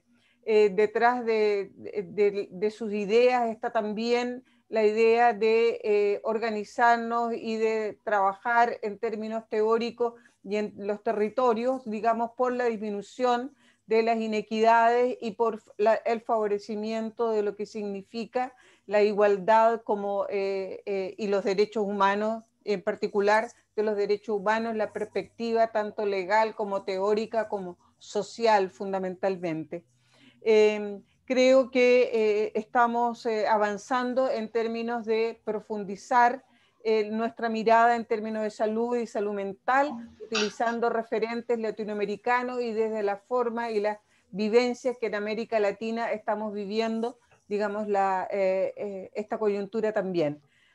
Así que creo que esta tarde ha sido particularmente productiva, interesante, desafiante, amistosa, fraterna. Así que estamos muy contentos de que nos haya llenado el corazón, ¿no? Y nuestras interacciones mentales también se hayan visto muy movidas en esta oportunidad. Así que gracias Alicia, gracias Agustín, gracias Pedro, gracias Clara, gracias Mariana, gracias a todos los que estamos aquí presentes y escuchándonos con mucha atención. Les avisaremos el próximo año del inicio de los nuevos conversatorios para seguir avanzando en esta senda, ¿no? En esta senda de desarrollar un pensamiento latinoamericano, reflexivo, crítico, complejo.